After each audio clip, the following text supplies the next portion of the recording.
Good morning students. आज हम पढ़ेंगे वसंत का चैप्टर नंबर 2 बचपन। बचपन जो है लेखिका है इसकी कृष्णा सोमवती।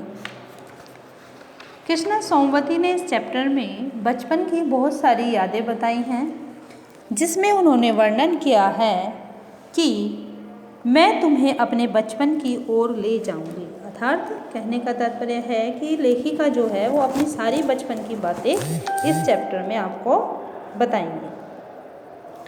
मैं तुमसे कुछ इतनी बड़ी हूँ कि तुम्हारी दादी भी हो सकती हूँ, तुम्हारी नानी भी, बड़ी बुआ भी, बड़ी मौसी भी। परिवार में मुझे सभी लोग जीजी कहकर ही पुकारते हैं।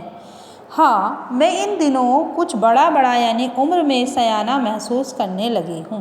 शायद इसीलिए कि पिछली शताब्दी में पैदा हुई थी।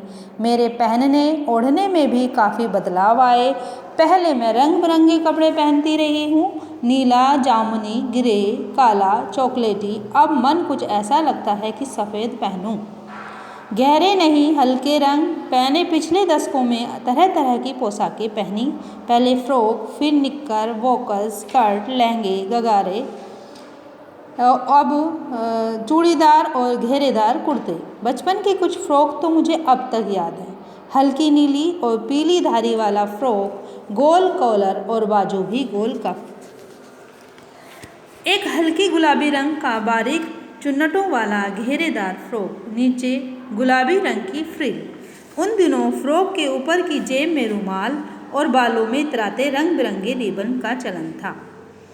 लेमन कलर का बड़े प्लेटों वाला गर्म फ्रॉक जिसके नीचे फर टकी हुई थी। 2 यूनिक भी थी, एक चॉकलेट रंग का और अंदर की कोटी प्याजी, दूसरा गिरे और उसके साथ सफ़ेद कोटी। मुझे अपने मोजे, स्टॉकिंग भी याद हैं। बचपन में हमें अपने मोजे खुद धोने पड़ते थे। वह नौकर या नौकरानी को नहीं दिए जा सकते थे, इसकी सख्त मनाही थी। हम बच्चे इतवार की सुबह इसी में लगाते। धो लेने के बाद अपने अपने जूते पॉलिश करके चमकाते। जब जूते कपड़े या ब्रश से रगड़ते तो पॉलिश की चमक उभरने लगती। सरवर, मुझे आज भी बोर्ड पॉलिश करना अच्छा लगता है। हालांकि अब नई किस्म के शू आ चुके हैं। कहना होगा कि पहले से ही कहीं ज़्यादा आरामदेह, जिसमें नए जूते मिलते हैं। उनके साथ ही छालों का इलाज शुरू हो जाता है। जब कभी लंबी सैर पर निकलते हैं, अपने पास रुई ज़रूर रखते हैं। जूता लगा तो रुई मोजे के अंदर। हाँ, हमारे तुम्हारे बचपन में बहुत फ़र्क हो चुका है। हम शनिश्चर को अपने ऑलिव ऑयल या कैस्टर ऑयल पीना पड़ता। यह एक मुश्किल काम था। शनिश्चर को सुबह से ही नाक में उसकी गंध आने लगती। छोटी शीशे के गिलास जिस पर ठीक खुराक के निशान लगे पड़े रहते थे, उन्हें देखते ही मितली होने लगती। मुझे आज भी लगता है कि अगर हम भी न पीते वह शनिवारी दवा तो कुछ ज़्यादा बिगड़ने वाला नहीं था। सेहत ठीक रही रहती। तुम्हें बताऊंगी कि हमारे समय और तुम्हारे समय में कितनी दूरी हो चुकी है। यहाँ तक कि बचपन की दिलचस्पियाँ भी बदल चुकी हैं। याद रहे, उन दिनों कुछ घरों में ग्रामोफोन थे, रेडियो और टेलीविज़न नहीं थे। हमारे बचपन की कुल्फ़ी आइसक्रीम हो गई, कचौड़ी समोसा पैटीज़ में बदल गया, सहतूत और फल से खसखस के शरबत, कोक पेप्सी में। उन दिनों कोक नहीं, लेमन विमटो मिलती थी। शिमला या नई दिल्ली में बड़े हुए बच्चे बगैर डेविको रेस्तरां की चॉकलेट और पेस्ट्री मज़ा देने वाली होती। हम भाई बहनों की ड्यूटी लगती शिमला मॉल से ब्राउनी ब्रेड लाने की। हमारा घर मॉल से ज़्यादा दूर नहीं था। एक छोटी सी चढ़ाई और गिरजा मैदान पहुंच जाते।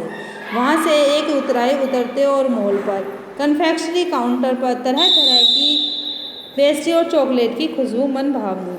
हमें हफ्ते में एक बार चॉकलेट खरीदने की छूट थी। सबसे ज़्यादा मेरे पास ही चॉकलेट हुआ करती थी।